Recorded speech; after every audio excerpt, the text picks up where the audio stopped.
Shivaya. Om Namah Shivaya. Om Namah Shivaya. Om Namah Shivaya. Om Namah Shivaya. Om Namah Shivaya. Om Namah Shivaya.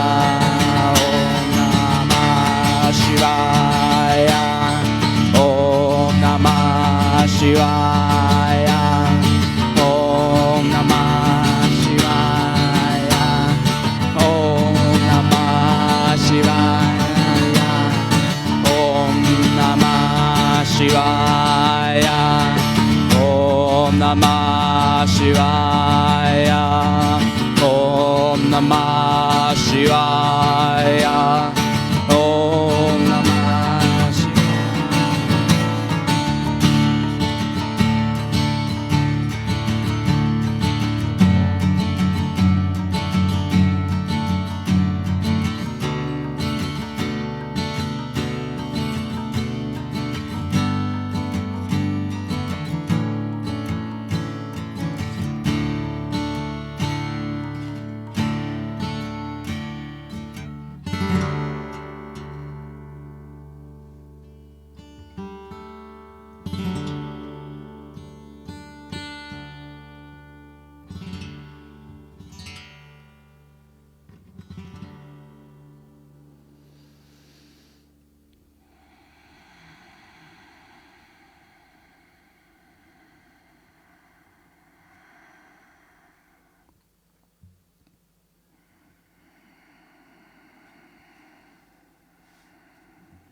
Everyone together.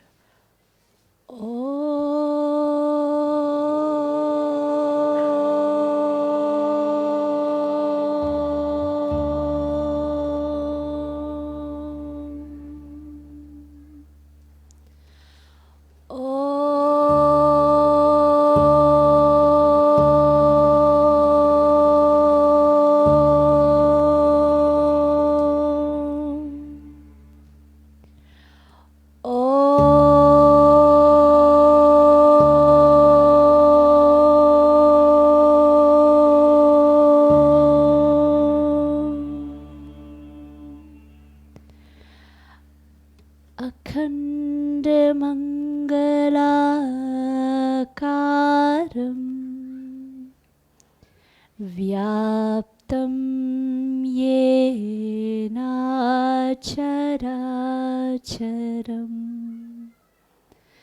Tatpadam Darshitam Yena Tasmai Shri Guruve Namaha. All together.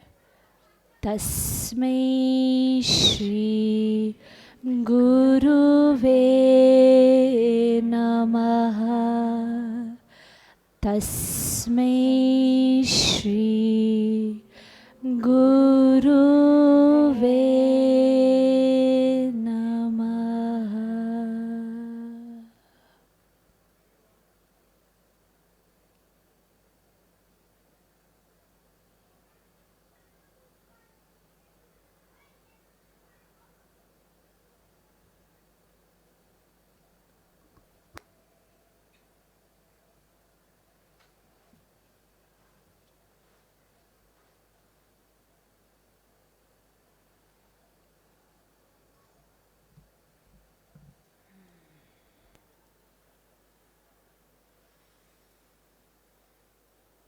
Welcome to Satsang. Let's keep our eyes closed together. Just allow yourself to find an ease in the body and the breath.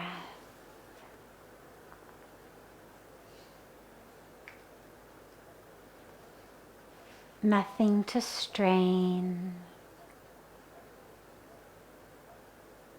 nothing to push, nothing to do. Just allow an ease to come in the body, a spaciousness to come in the breath.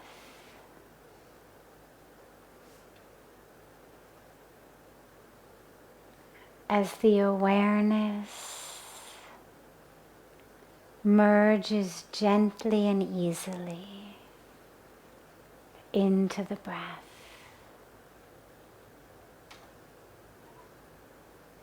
And if it wanders, don't worry, just bring it back. Bring it back to the breath.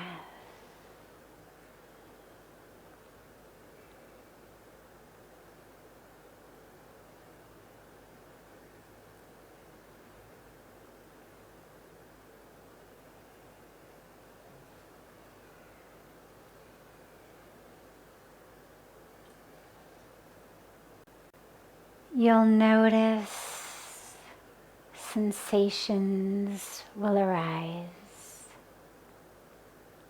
Thoughts will arise. Distractions will arise. Don't worry. Just realize they are not you as you watch them blow across your consciousness. Like wispy clouds moving on a windy day, or like cars moving along the freeway. But just notice them and watch them. But don't identify as them. Allow the awareness to rest in the breath.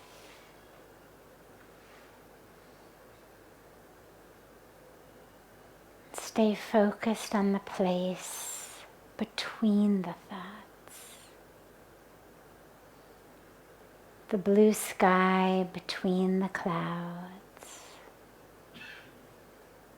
The space between the cars rushing by.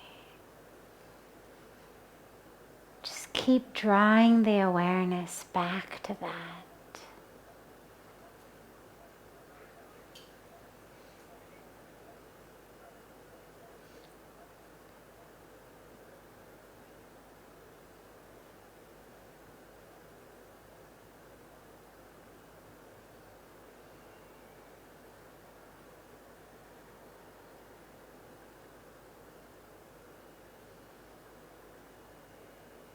And if you find the mind still wanders,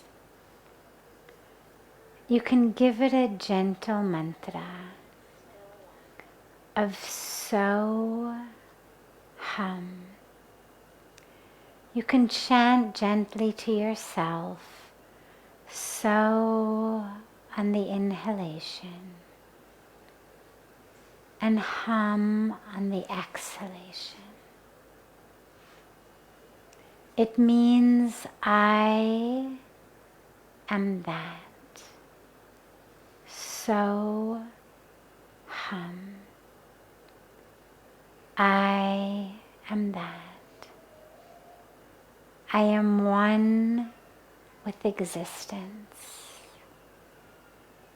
I am one with the Creator and the creation.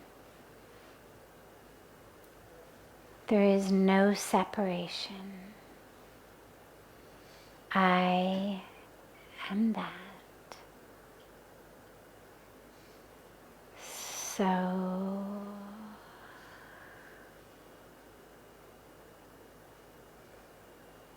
hum.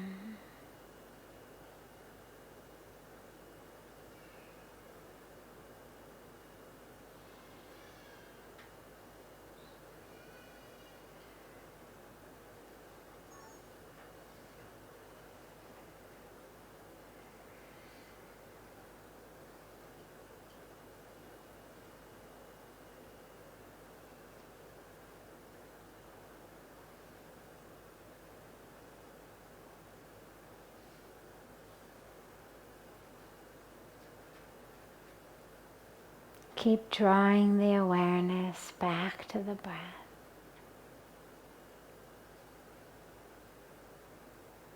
Back to that space between the distractions.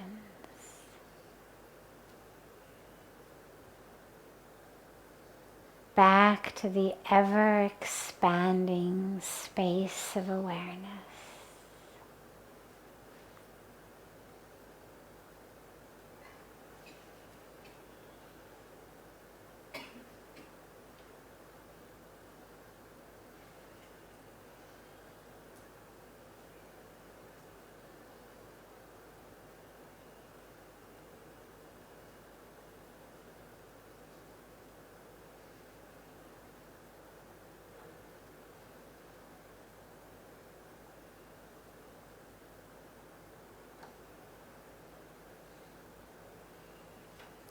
Gently bring the palms of the hands together at chest level and rub the palms of the hands against each other.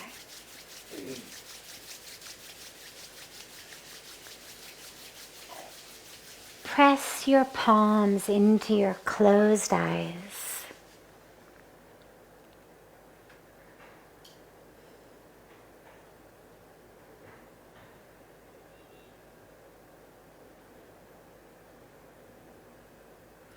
And whenever you're ready, lower your hands and open your eyes.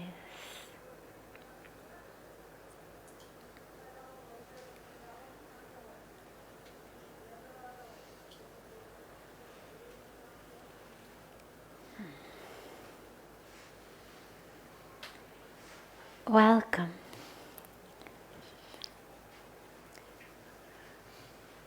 It's such a joy to be back on the banks of Mother Ganga. We'll start as always. Satsang is a time of, well, the word literally means in association of truth, being together in the truth. But it's not a time of a lecture, a discourse. It's a time in which that which is keeping you from living in the truth, from living as the truth. I mean, we know it. Chances are, if you're sitting here, if you've come to Rishikesh, if you've come to the ashram, if you've come to satsang, chances are you've read, you've heard something that has told you, who you are is divine. Who you are is soul. Who you are is spirit. Chances are, what's so beautiful about an environment like this compared to a corporate environment, for example, is you're dealing with people who have already chosen a spiritual path. You're a self-selected group. And so chances are you've heard, you've read, you've intuited, you've learned in some way, I'm not the body. I'm soul, I'm spirit, divinity. So we know that's true, and yet, anybody find it easy to live like that?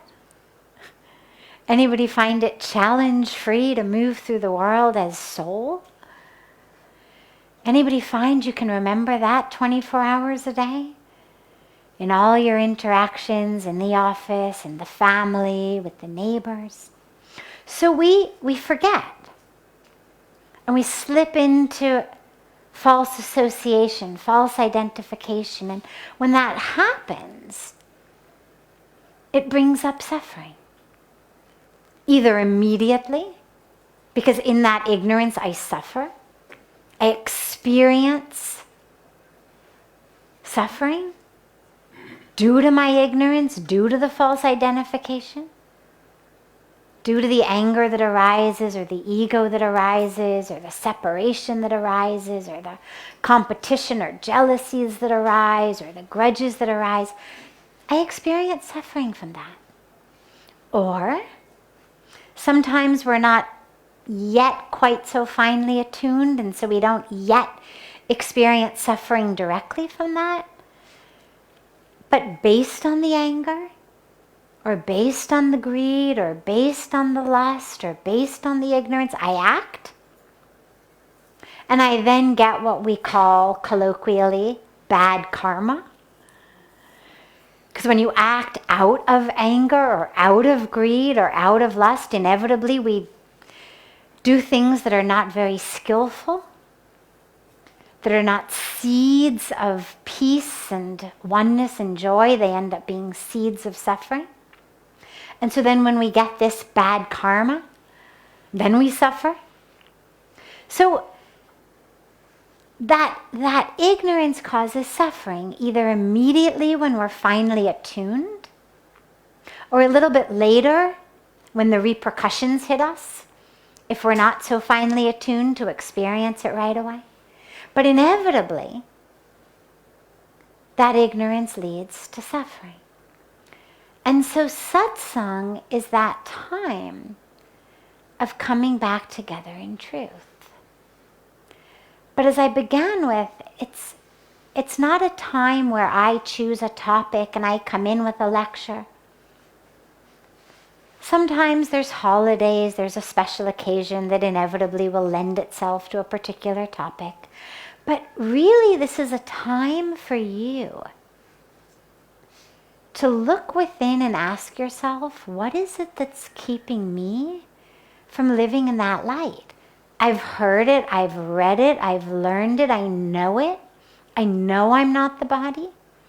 I know I'm not the history. I know I'm not the roles. I know I'm not the mind stuff. I know I'm not the thoughts. Why am I so troubled then? Why am I so troubled by my thoughts? Or why am I so troubled by my neighbor or by my family member? Why am I so troubled by my history? If I know it, why can't I live it?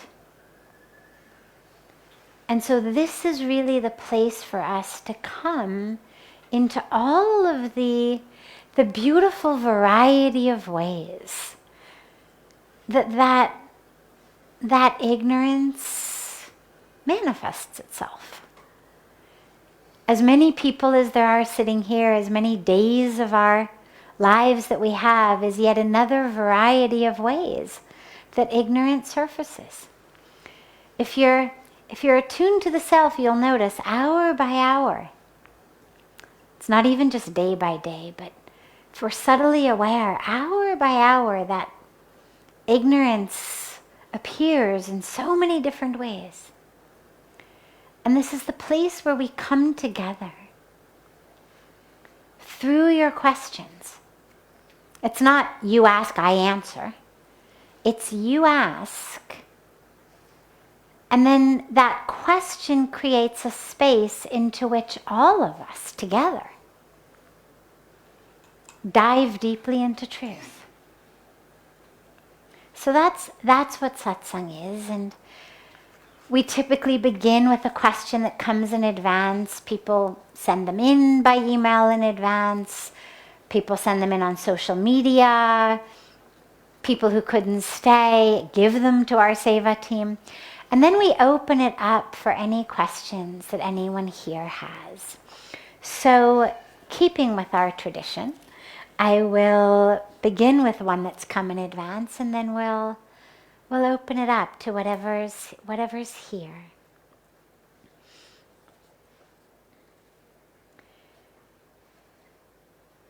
I have heard Puja Swamiji say that we should do meditation in the morning, no reaction in the day, and self-reflection or introspection in the evening.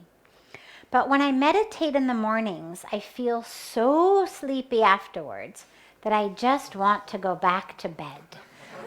What should I do?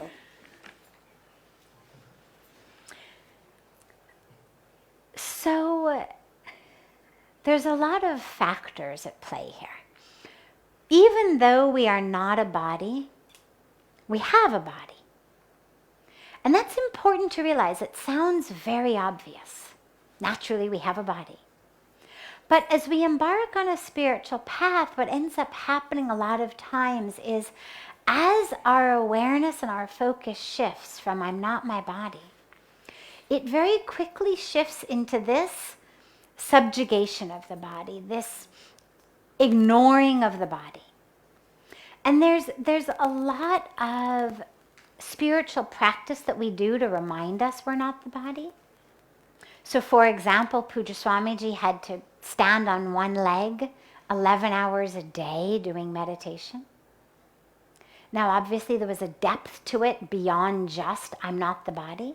But as the body aches, as it hurts, as you get tired, it teaches you, fatigue in the legs, but I'm still here. We have practices of fasting. We have practices of staying awake all night. Even married couples have practices of abstinence from sexual relationships. Why? Well, clearly at some point we're going to eat again. Clearly we're going to sleep again. Married couples, chances are going to have their sensual relationships again. Why abstain? We do that to teach us. My body is hungry, it wants food, but I'm fasting. My body is tired, it wants sleep, but I'm staying awake. And it teaches us not to give in to every call of the body, but it's very easy to quickly swing to the other end of the pendulum, to ignore illnesses of the body, pains of the body, physical hungers of the body, needs of the body, and sleep is one of them. So if you find that every morning when you wake up, it's very difficult to get up no matter how many days in a row you do it. It's difficult for everybody in the beginning. But if you find that it's always difficult and it doesn't get better, that may be a signal that you're staying awake too late at night. It's very simple. Your body may need more sleep. See what happens if you go to sleep an hour earlier. Or push through the morning and sleep for an hour in the afternoon. But don't ignore it as though the body were just a massive inanimate object that you have to subjugate and become in control over. If it's telling you, hey, wait, I'm exhausted here, listen to it. Because when you don't listen to the body when it whispers, it doesn't go away. It just starts to shout. And it'll shout in different ways. It'll shout in different illnesses. So be aware of the body, and be aware, though, on a more subtle level, that sometimes if you find that you are getting enough sleep, if you find that if you get up to do something other than meditate, like when you get up in the morning, instead of meditating, you go straight on Facebook, then you're not tired, that's a signal to look at what's coming up for you in meditation. That's a signal that chances are it's not the body that's needing more sleep, but it's the ego, it's the mind that's really not wanting to meditate. And that's where you have to just create a discipline and sit. A lot of times when we sit to meditate, things come up. It's very easy during the day to be too busy. But when we sit quietly, we close our eyes, no distractions, that's when the mirror of our life comes right up in front of our face. Now, we're not supposed to analyze it at that time. We're not supposed to judge it or go into the drama. It's not what meditation is. But nonetheless, simply coming face to face with that, for a lot of us, is very uncomfortable. And so it's very easy for the body to just decide, oh, I'm too tired, forget this meditation thing, I've got to go to sleep. It's just so much easier to slip into dream-like, kind of sort of awake, sort of asleep, hallucination, dreamy consciousness than to stay with the meditation. This is where discipline is really required.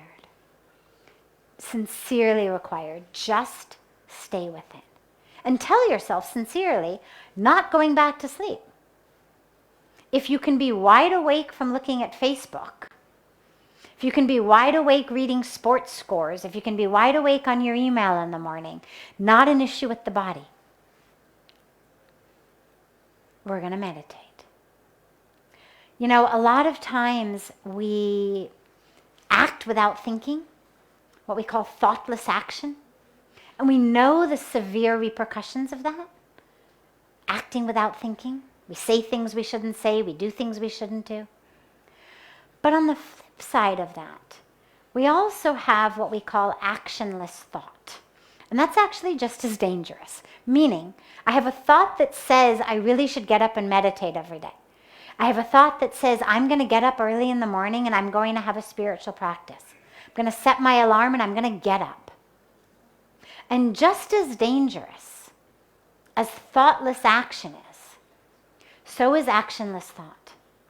And so if you make a commitment to yourself, I'm going to get up and meditate, make sure you do.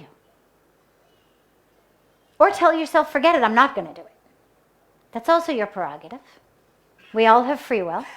If you don't want to do it, don't do it. Don't do it because someone here says to you, you should do it. Do it because inside you know that's something you want. And if it's not something you want, then wait till it is something you want. But don't create a pattern of identification that says, yeah, I make all these commitments and I don't fulfill them. Because that's very dangerous for your life. That's a very dangerous way of understanding the self, is I commit to things and I don't do them. It's better don't commit. It's better just say, I'm not interested in meditation. Or I'm not interested in getting up, I'll meditate in the night. That's also your prerogative. You've got thousands and thousands of years of spiritual teaching saying the morning hour is very divine. But if you know better, no problem.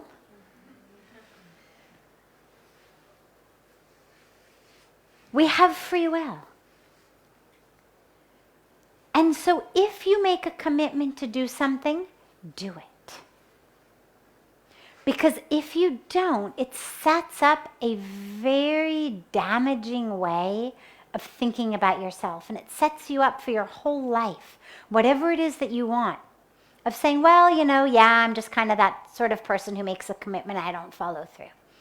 I'm the type of person who makes a commitment and then makes excuses. You don't want to have that way of understanding yourself. It's better just to say, I'm the person for whom morning meditation does not work. Evening works. Okay.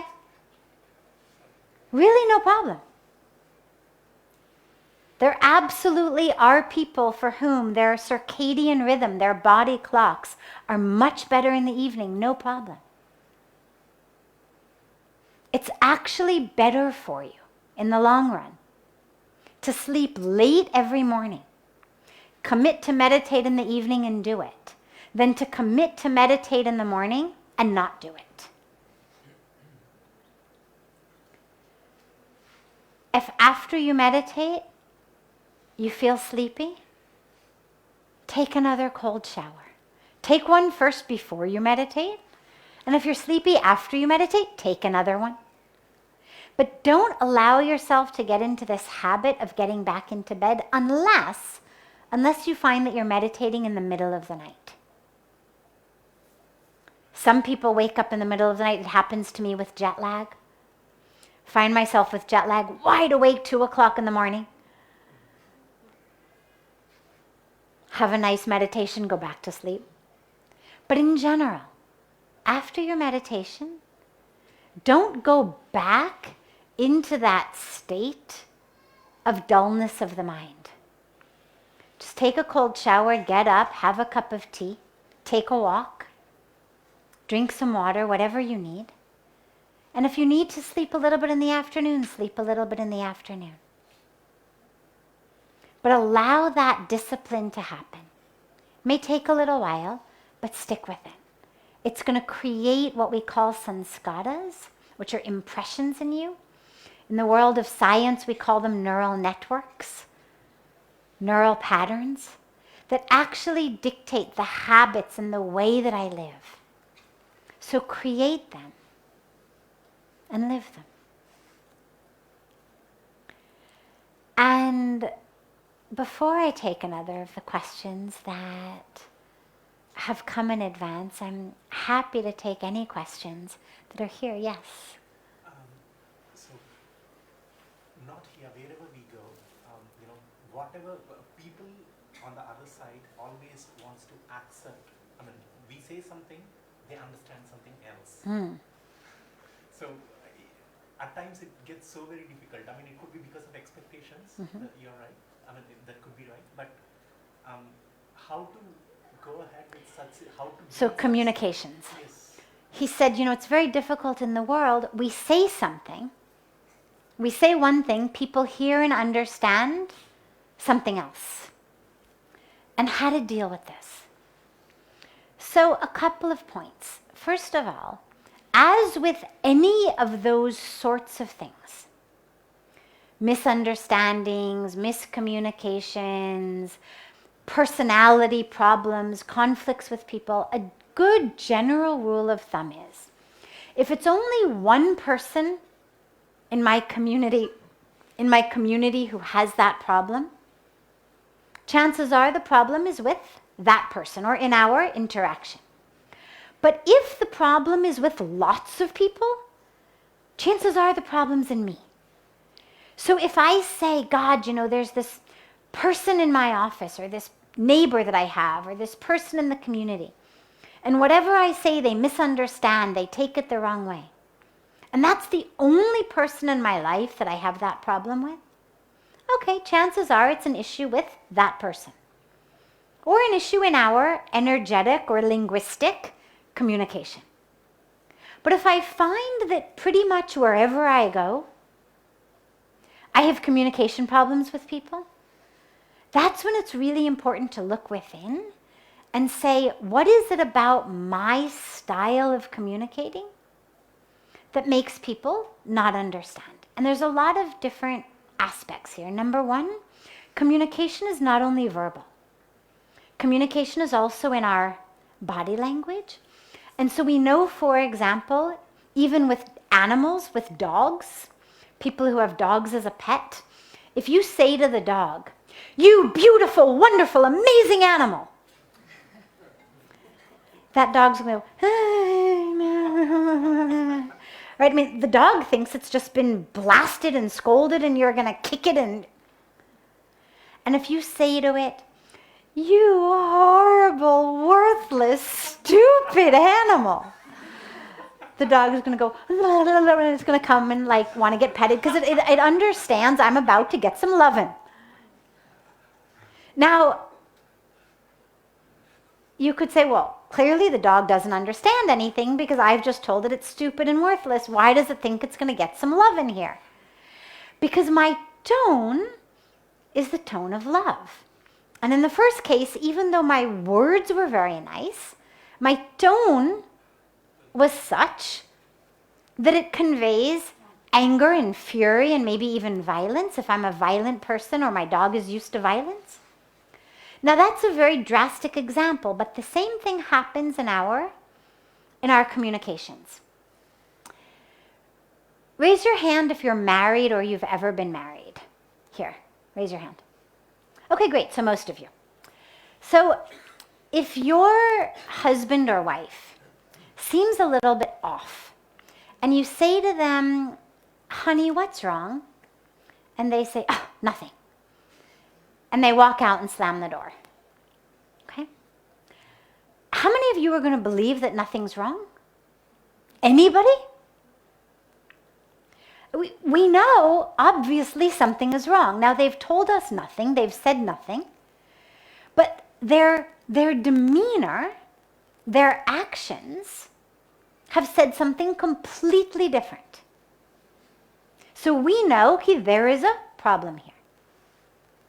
So a lot of times with communication, the reason that we may find that we have miscommunications with people is our words say one thing, but our demeanor, our body language, our actions, our tone of voice, whatever it may be, says something completely different.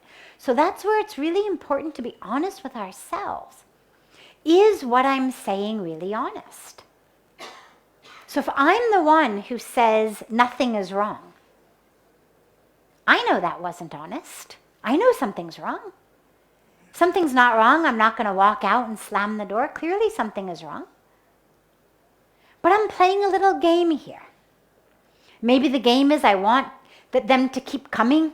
Oh, tell me, honey. Oh, what is it, honey? Oh, what did I do wrong, honey? Maybe I want them to follow me. Maybe I'm angry at them. Whatever it may be, I know that I'm not being honest. And the way that you know that is if I say nothing and the other person says, well, okay, then what's for dinner? How am I going to respond? What the hell? Can't you see? Don't you know I'm upset? But you just said nothing's wrong. But you know something's wrong. And then we get into these spats. I've said nothing is wrong. The person took it at face value, started now asking me what's for dinner. Now I'm doubly angry because not only was I upset in the first place, but now I feel ignored. I feel like nobody cares about me. Clearly I'm upset. Yeah, I lied about it, but clearly I'm upset. Can't you tell? And so if we're having communication problems, we have to first ask ourselves, is what I said really honest? And if not, then let me make sure that I'm actually speaking the truth. Because if it's really the truth, it's going to be in sync. My tone of voice, my words, my body language, my actions, everything is in sync. But if what I'm speaking is not true, that's when things get out of sync. The last important piece here, though, because this happens a lot of times when we embark on a spiritual path, and we're trying to explain it to our family members, let's say, or our old friends, people who don't understand spirituality on that level. And that becomes a slightly different problem, but I'm going to go there for a minute because we're speaking what to us is truth. and they cannot hear it. Why? Because it sounds crazy to them. I know when I first came here, and my parents did not understand what was going on, and they kept saying, why, what is it that you see there? What is it that you do there? What is it that makes you want to live there? Well, for me, the highest truth was God. The highest truth was I was experiencing God. The highest truth was Ganga, this sacred river. The highest truth was Puja Swamiji, my guru, in whom I was experiencing the divine. And I would talk to my parents and I would say, I see God. Now, when I said that, what they heard was, she's been brainwashed. She's gone crazy. She's joined a cult. Okay? Now, it didn't matter how many times I said, I see God. Every single time what they heard was, she's been brainwashed. Why? Because that's just not part of their world. And in most of the particularly Western world, people join religious organizations. They start talking about seeing God. They leave their life behind. What does it mean? It means they've been brainwashed and joined a cult.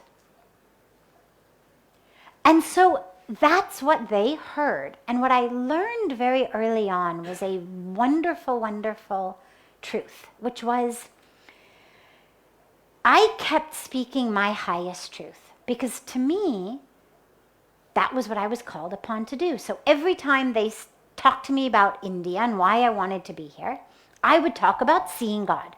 And every time I said that, I could see their faces get all red and worried. And I knew what they were hearing was gone crazy, joined cult, daughter's gone, lost her, like that. And what I finally realized was, if I knew they couldn't hear it, it wasn't truth for me to keep speaking it. If my highest truth, let's call it the letter A, let's just take the alphabet for a moment. Let's say highest truth is A.